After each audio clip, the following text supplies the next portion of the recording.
Let's talk some more about nouns.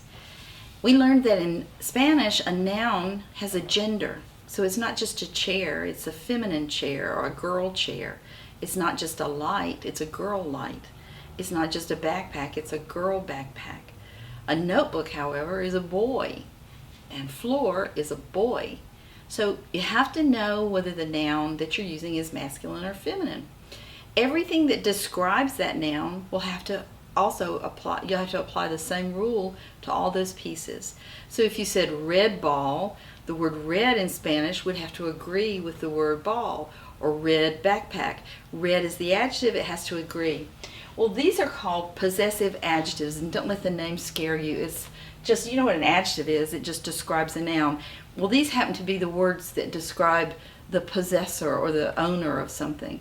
So my backpack, your backpack, his car, and those are called possessive adjectives. So in English, we're always using boxes. The boxes are always consistent, and they represent the same people. This is first person, so my car, your car, his car, her car, our car, their car. So if I put the word car in here,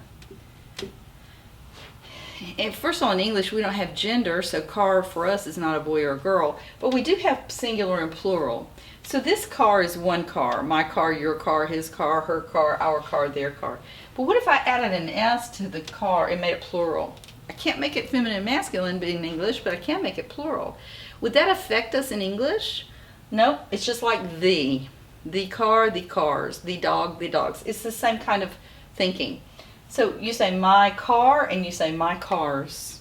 You say your car and you say your cars. His car, his cars. So you look at the noun and decide whether it's singular or plural, and then you look at the owner. So let's do it in Spanish. We'll use the word libro.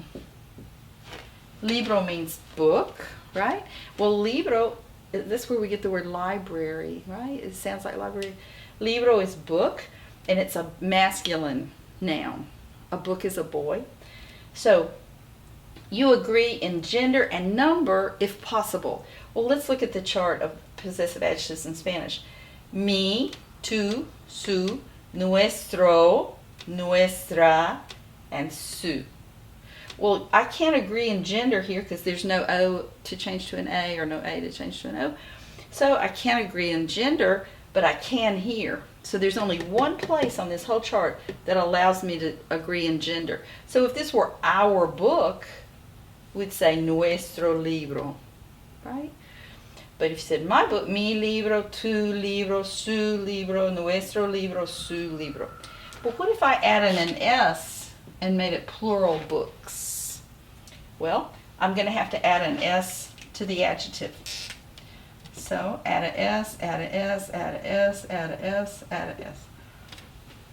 Libros, you would say mis libros, tus libros, sus libros, nuestros libros, sus libros.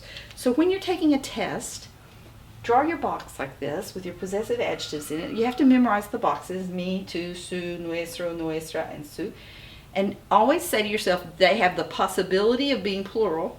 That's why I used a different color. You could draw a line, but you always remind yourself it could be singular, it could be plural. And then draw a line outside of the box like this and put the noun there. And look at the noun. If the noun has an O and you can agree, like this one, then agree. If the noun has an S, you must put an S. This is what makes your decision about whether there's an S or not the people.